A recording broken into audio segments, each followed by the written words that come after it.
Hello, everyone. Hello, hello, hello. This is Troy Lamel Stovall, the CEO of TEDCO, Maryland's early stage tech and life sciences venture arm. I am joined today by, frankly, a dear friend. We have known each other for decades. Um, uh, Kevin, wait a minute. We got to do one little thing. Just hold on a second, bro. I bust out my Stanford stuff, bro. Got my There Stanford we stuff go. on. Got my Stanford hat. And so we know a few things about you, bro. So we Okay. know, oh yeah, check it out. So check it out. So we know you like gardening, man. And and we know you I got another little prop, bro. Hold up. I got my Uh-oh. tools here. I got my tools. I'm ready to go do some. I got a whole bunch of stuff here, bro. I'm ready. We gonna fix some stuff up around the house. We you and I good. And what else we got? Let me know. Oh, I got a playlist up here because I understand you are a Sting man. I I hear you. understand, I hear you. All right. and I understand you can belt out a few tunes. So I gotta hear you. We gotta hear some melody from Sting. You want to do No, some no, no. pop? Come on now. Come on now. So no Sting, no Sting. See No, what else we know? it goes all the way back to the Police, to the 1980s. That's Exactly. what we The first heard. thing you got to know the Police, Sting Stewart and Andy, my main man Gordon Sumner. No, it was good. Those were my days, and up in Massachusetts where I really got to know and come to love the Police. It was one of my staple songs, right next to Stevie Wonder. Between Stevie Wonder and the Police, we Oh, kind now of got see, through it all on now the see, music you stage. just brought It up was a real Stevie, good who I think is the greatest of all time. The time. best song ever, Ass. That's right. That's right. Ass, That's right. ass. I love me It some plays ass. some good Love. songs. It's some good songs. That's all right. So, oh, you've been doing a little bit of. See, I know you're going all the way back, all the way back. Zenyatta So, Madonna, Ghost in the Machine. There oh, see, look at you. Look you go. at It's you. all right. So, what's your favorite project you've done around the house? I've done quite a few. I'm sure I like to do a bunch of landscaping and put together and designed a couple of rooms in the house, like a theater, some stuff downstairs. So I guess the biggest project was kind of putting together a little my theater room. It was a lot of Theater fun. room, yeah, yeah. Did a little electricity, did some design, got Well, some theater, platforms theater in there, did cigar some room, theater cigar exactly, room. and the cigar room, exactly. You've seen them both, exactly. My cigar room slash gym. So I had to make a decision. Am I going to be healthy or unhealthy? Well, Where look, I it didn't properly introduce. Look, let me be clear. is. So, Kevin, I said he was a dear friend. He absolutely is. But he's here today. Kevin serves as the Maryland Secretary of Commerce, and we'll learn more about that. But I want to really talk about Kevin's journey initially, because, bro, a Washingtonian, been a Washingtonian who, has gone to boarding school and has been on Wall Street, been in ed tech, been in public service. And so you just had this amazing journey, Kevin, and I've admired you, and we've been good friends. But my question, though, is as you think about that journey, without going through it, but just what's the threads? What do you think are certain 2 to 3 threads that kind of knitted it all together for you that you could pass on to somebody? Yeah, it's just been opportunity and opportunity and making sure that you just kind of keep working. Now I think everybody, it gets to be pretty clear that there's probably not going to be a really super well-defined path, and you just kind of have to make some good ingredients of focus, hard work, and dedication to make sure that you're able to take advantage of opportunities, and then have some openness about what's next. You know what I mean? And kind of Mm-hmm. follow your heart and follow your passion about where the opportunities are and where you get placed and how you want to go about it. And I think that's the biggest one. I think there are a couple things that go into the soup. You know what I mean? There's your your academic and intellectual preparedness. I think your positive outlook on life, kind of making sure you have a great set of life skills, emotional and social things to do, and also great people around you and Yeah. family and friends. And when you get those ingredients together, you can really put together, I think, some real good life skills and some real good work, and get yourself in a position to be productive and a good and a good contributor to society. And I think that's the big one. And as you kind of go along the people around you is absolutely great, and you'll see the goodness in the world across all different types of walks and experiences. So that's been the thread, my friend, and you know it. You kind of can see it from Yeah. one place, from Northeast DC and Ward 7, to Groton, Mass, to where we get all the way out, in South Bay and East Bay and wherever it is that we go, and back to Philadelphia, back to New York, back to where we need to be. It's the same set of skills and outlook that keep us competitive, keep us in the space of working and moving in the right direction. So that's the thought that I would share. So You know. staying with that for a minute, Mhm. as you think of, clearly you're doing some great, and we'll talk about the great stuff you're doing for the state. But if Kevin could talk to his 17-year-old self, and Kevin has a young lady in high school, and he's got twin boys. But if Kevin could Mhm. talk to his 17-year-old self, what would be the 2 to 3 things he'd tell his 17-year-old self? Yeah, that's a good one. I would I would tell myself to keep focused and keep working hard, as is the case, but also when there are opportunities for, even bigger or more, potential experiences, to kind of not be afraid to go and grab them, and to be okay with kind of how life forms you and how life offers and brings experiences, and continue Mm. to kind of stay in that space, because you never know. I guess when you're 17 years old, the one thing is you don't know what you don't know. and the only way you can experience it is to kind of get out there and really get into a lot of personal developmental experiences, and whether or not you get fearful, or whether or not you think, hey, that's some space I'm not sure of. If you can kind of have some courage and some support mechanisms around there, and get comfortable with saying, yeah, let me get this experience. Let me see what it's like. And for all intent and purposes, if it doesn't kill you, it'll make you stronger. So that's what I'll just say. Amen. When you're 17 years old, kind of get out there, just make sure that if Amen. if something goes wrong, you'll be okay to recover. And I think the Amen. vast majority of the time, the experience will allow you to digest it and recover it, and just kind of make you a bigger, stronger, better, smarter person. I love That's that, all. Kevin. I love Yeah, that.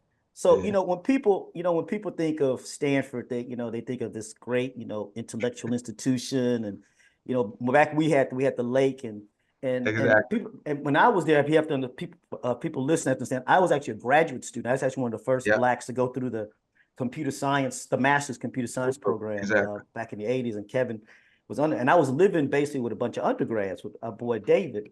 And Kevin will probably remember we used to have these parties that, and Kevin know what I'm talking about. We called the Blue Line Party.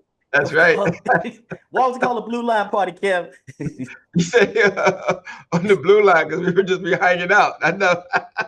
Because that blue line be going around the room, because we take all the furniture out the room and be one little blue line. That's where all the butts have been rubbing up with their jeans up against the line. It would be a blue line going all around That's the right. room. At Elliott Program Center, we push him all the way back. I know.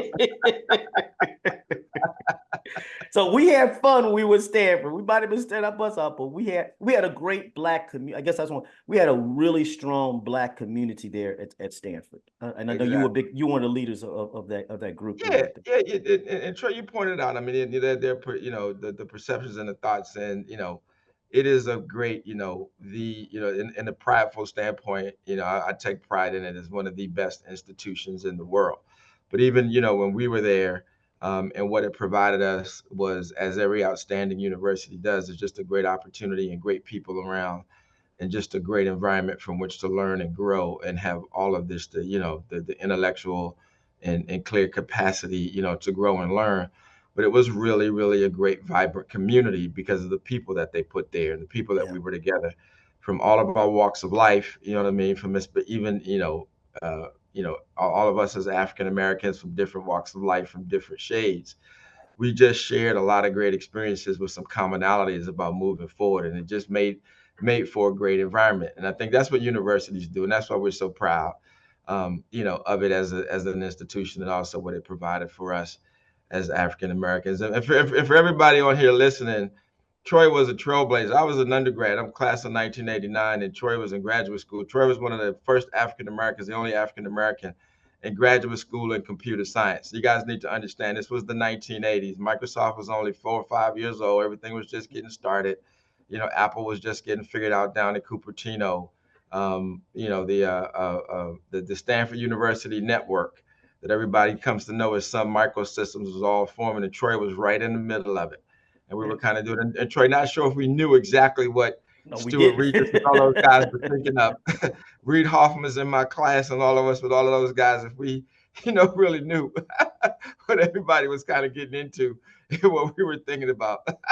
Exactly. We No, it laugh was it now, was a we it come was a to see it beautiful now. time to be at Stanford. It Yeah, was an it absolutely was a beautiful time to beautiful be time. there. We were right in the conceptual and initial execution stages of the digital revolution, and we now begin to see it. So it was good stuff. And congratulations to you, my friend. No, For thank you for those words, doing that. brother. Well, Yeah, and that's a perfect segue. So Kevin is sitting in his office in Baltimore. As I said, Kevin is works. If folks that don't know, here in Maryland, we have Governor Westmore, the only sitting Black governor here in the United States, uh, and he appointed Kevin to be one of his key secretaries, Secretary of Commerce. And so Secretary of Commerce has a very broad portfolio, which Kevin will talk about here, but it's a strong history and relationship with TEDCO.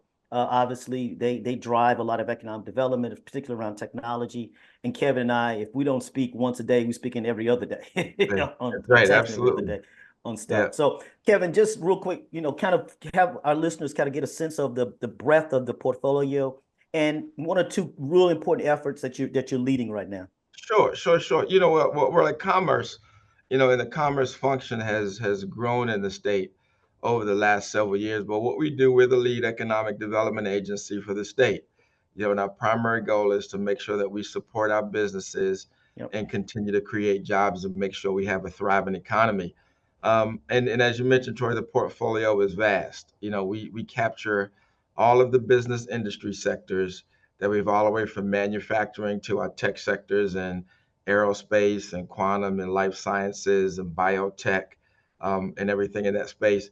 But we also do tourism, film, and the arts that Yep. we have in the very, very important space in our economy. And we also have our Office of International Investment and Trade. So when you look at the portfolio, those are all of the facets and the pieces of directly driving our economy and driving jobs and driving, everything that's important to the state. And also, one of the things that we do and make sure that we're conscious of, 50% of the land in Maryland is agriculture, and the Fifty Department of percent? I didn't think I knew that. 50%? 50% of the land Wow. in Maryland is ag, and our tourism, our agricultural economy is just so important. And part of it, that comes from the thought that, hey, Maryland is really, mini America. Because when you think Yep. of Maryland, you think of our urban spaces. Obviously, you have Baltimore, and you think Prince George's County, and we have the vibrancy of Montgomery County. But after that, that's what the when you get into our rural places, that's where Wow. it is, and it's really important, in the big picture, to make sure that all of these pieces work. You know what I mean? And we're working in a great space of some of our really, really strong industries that are just our big engines and really doing well for us as a state. But if we want to make sure that we move it, and the governor always talks about this being Maryland's decade and making sure He that does. we align and we just start, for lack of a better term, just kicking ass and making sure we put Maryland in the place where it needs to be and where it has to be. We have to make sure we get our arms around everything, and also to continue to make sure, our operating businesses and even our industries that are thriving to do even better. So that's the portfolio. And again, and what we're after, is just making sure, that Maryland rises and Maryland begins to function and operates to its potential.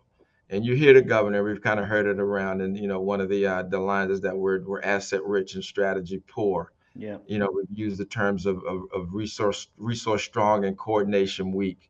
And what that comes from is just a clear, identification of all of the great things that we have in our state, all of our strong industry sectors. We got, 14 major military installations in our state.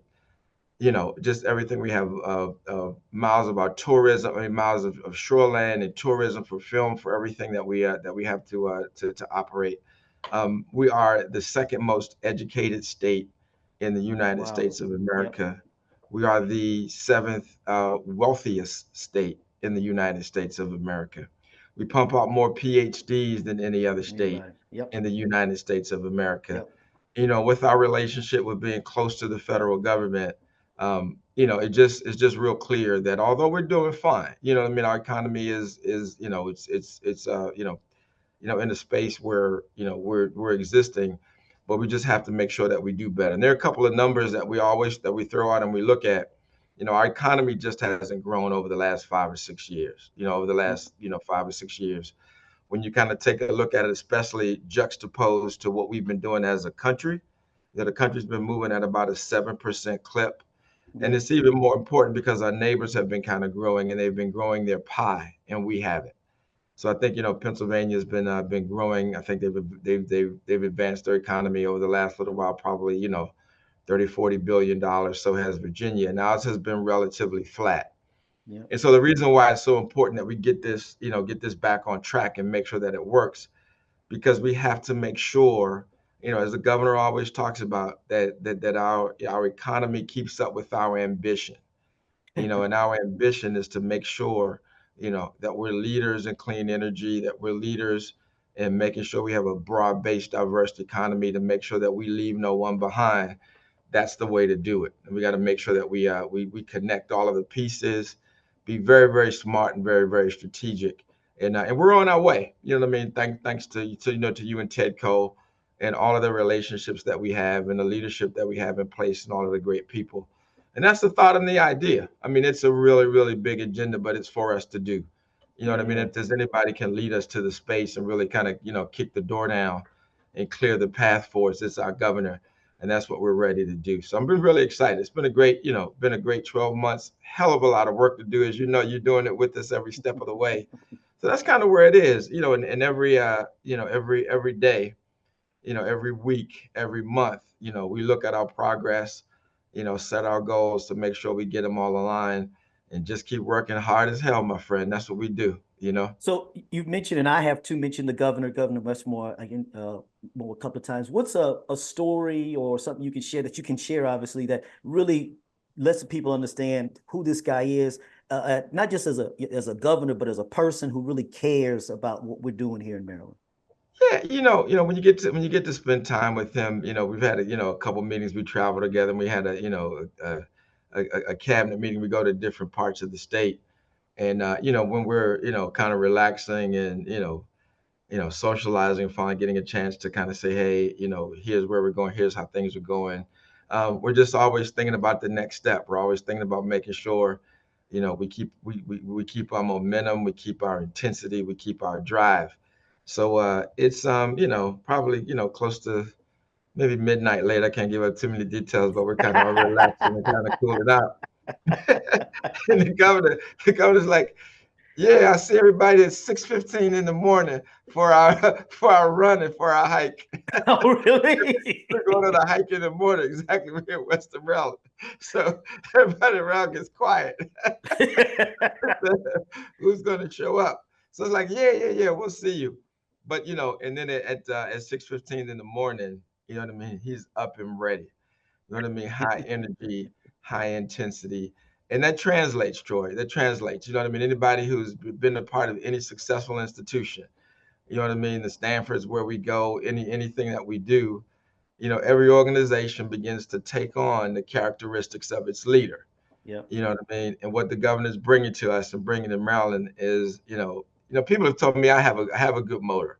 This guy's got an incredible turbocharged, super turbocharged motor that stays on, stays focused, stays intense, and it just inspires everybody to kind of keep up and really do some things to get outside of ourselves to really keep us in the place. So that's the kind of guy he is. And when getting to know him, everybody kind of goes through, and when you kind of get to see him and you say, hey, is his brother is good, and you damn right it is, and we're ready to keep going and to keep cranking. So For folks that may not that's know, the so story. Governor Moore was an athlete, played football. Well, He was a military guy. Deployed in Afghanistan. And to Kevin, Secretary Answer's point, he is legendary for getting up and jogging several miles exactly. and working out before the day even begins. This is like legend of what he's doing. So absolutely, absolutely. Yeah. So Kevin, staying on this theme though, a lot of efforts you and I are working on. Like, Yeah. let folks know about a couple. I don't know if you want to, I'll let you take, we can talk about tech hub or manufacturing, but kind of one or Sure. two things that we want to let people know about that you really focus on right now. So what we want to do is just to align, align our resources and make sure that we begin to scale them. Tech hubs is a great, I would even call it a big opportunity, I don't want to say a big gift, but it's just a wonderful, wonderful opportunity for Maryland because it's bringing in all of the partners and all of the resources in the type of catalyst that you need to do exactly what Baltimore and what our state needs in that space to kind of anchor an already great and wonderful and vibrant technology opportunity. So when we have, when we have tech hubs will begin to just offer us and offer the state just an even more trampoline effect.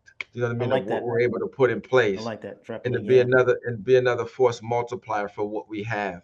Yep. And that's the role of government. That's what we need from our federal government. That's what we need from our state governments and from our leadership.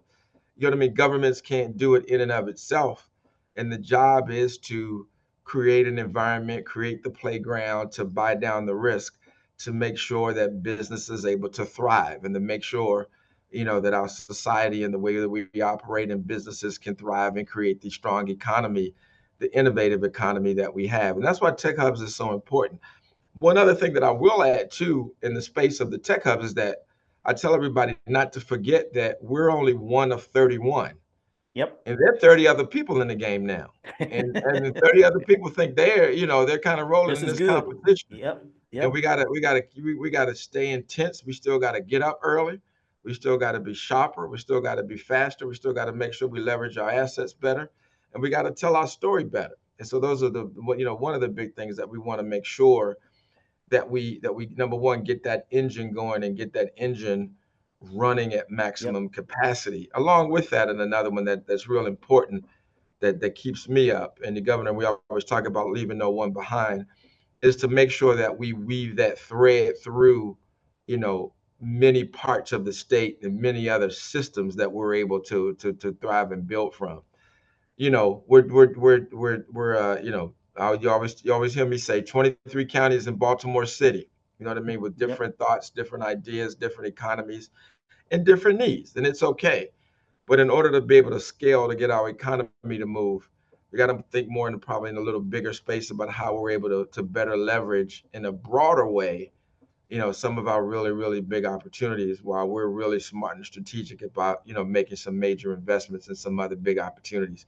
And some other things, there's always, the manufacturing opportunity, Troy, because, Yes. you kind of go back, and again, I've been in the chair, for 13 months now, for 12 months, and I see it very clearly. And it's a challenge that faces, the country.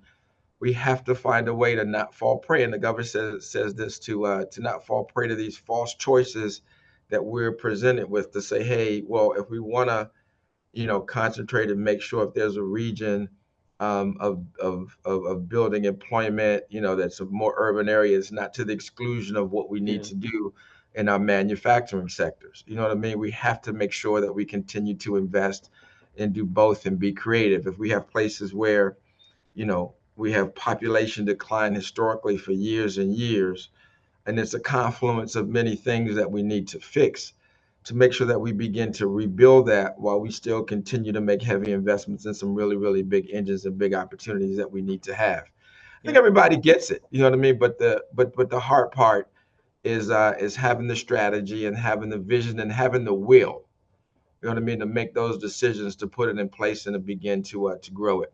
So those are the big things, to kind of share about, what we want to do here at Commerce and how we go about doing it. And again, the tools that we have, Troy, kind of how we did, everybody comes to know, wow, well, how can you do it? Is it a money play? You know what I mean? Is it just, do we need more, angel capital, upfront investment? How are we in terms of attracting risk capital? What's our narrative? You know what I mean? How are we, relative and competitive to our neighbors? It's all of it.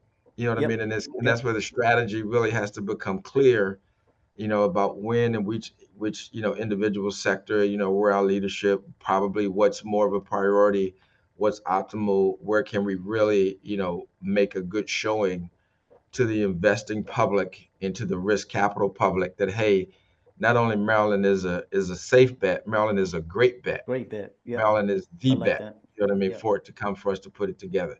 So those are some of the things that we think about and talk about every day. Troy, you're right in the middle of it with me with with TEDCO, with the structure of making sure we execute all of our early investments and begin to feed and grow our ecosystem. Absolutely. So I Yeah. appreciate that. So as we think about coming to a little bit of a close, but you've been Yeah. intimating, but I'd like for you to, if you could, and I know the governor has, kind of the 5 year magic ball, kind of the Yeah. what Yeah. what's the state look like in 5 years if the governor is able to, you and the governor and your other colleagues or other secretaries are able to get some of these things done that you're working on. Oh yeah, absolutely. Number one, there's the big goals, and we see it when we kind of set it out. You know what I mean? The governor talks really clear about child poverty. You know Yeah, what I mean, and making sure that that part of it, that we can make a not only a dent but really kind of get it fixed. You know what I mean, in a great way. And we're going to be a leader in that and make sure that we are leading the country and leading the world with all of the resources that we have to make sure that child poverty is on its way out of our system, because all of the numbers and all of the data and all of the metrics around, clearly show that we fix that problem. You know what I mean? Life opportunities, changes. Yep, change in a dramatic, in a absolutely. in a very dramatic way. Also, we want to make sure that we house our people and make sure that we create opportunities to begin to make to bring our population back. And another third one is that we're going to be a state that serves. You know what I mean? And this is Yeah, part of the thought, the thinking, and it goes right aligned with everything else. Is that if we become a state of service, you know what I mean? It becomes sticky.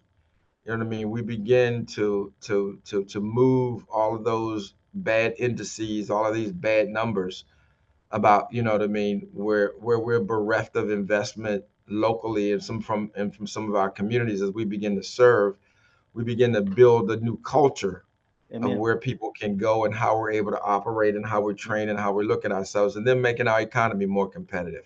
And that's kind of the spot at the top of the pyramid, you know what I mean, where it really begins to kind of come together, because we become a really, really attractive place for people to live. And more than anything else, we become an equitable place for people to live. Troy, and you know this very well. Attractive and Yeah, affordable. Attractive and attract affordable. exactly attractive in a very affordable way. Yeah. Because if you don't build it, this is kind of what my career has shown, Troy, kind of over time, is that hey, if we don't build it right, and if you don't bake in the beginning, the great opportunities of education, of service, of public safety, and making sure, you know what I mean, and child poverty and those pieces. If your society, you know what I mean, has to get aligned, then your economy can make sure we get it Love aligned it. and we become competitive. And that's the way we make it Maryland's decade. That's the thinking. Beautiful. And we kind of see it clearly about how we can get there, in the team and all of us working together to do it. I love So it, brother. that's where it Love you, is, man. brother. That's where it is. So, Yeah. so as we really do come to the little bit close, I know you got a busy, because we were together just last night. So, Exactly. Till 9:30 at night with the governor and all of us doing what we do. exactly. Doing what we But do.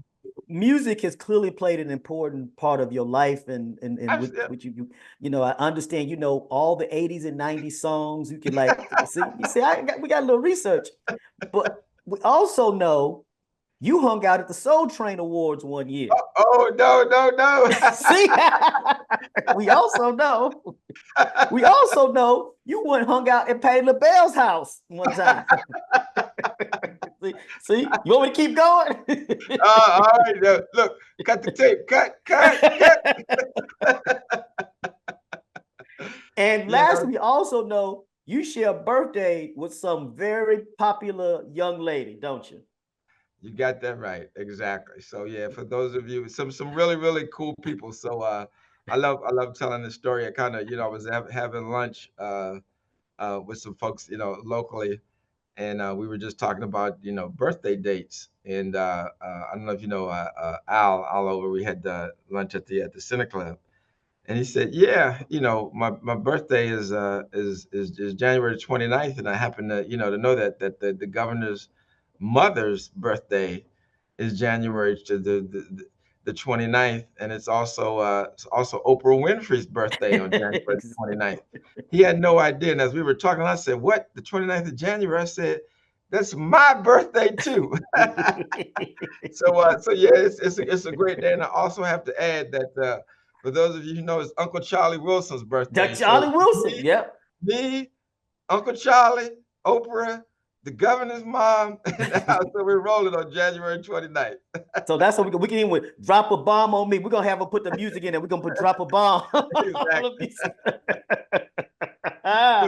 Charlie, exactly. Kevin, thank you, Now, thank you, thank you for all that you do for the state, support of TEDCO and myself, and just our friendship and families, that we get together. And so appreciate you, brother. Really do appreciate all you do. now, Troy, I appreciate you, man. Thanks so much. And and again, the last one, Troy's start in leadership at TEDCO has been very formidable and supportive. And when I was thinking about, what I mean, raising my hand, as the governor says, Troy, I appreciate all of your support and direction and thinking about it, about, where the state was going and some of the thoughts and ideas. And we still got a lot of work to do, and I appreciate you, brother. Thank you so much. Same, man. So Yeah. look, to all listeners, I hope you enjoyed this. Kevin has an outstanding journey. If you get a chance to go look at his LinkedIn page, he has an amazing journey of service, of corporate, he's been an executive, C-level executive at an ed tech company, worked on Wall Street, like I said, and worked in the district, has actually served as a deputy mayor in the district. So an amazing, amazing career. And so I would encourage you to go look at that. But again, thank you all for listening. We really appreciate all the comments and the listeners. As always, stay safe, sane, healthy, and blessed. Until next time, this is Troy Lemel with TEDCO. Take care.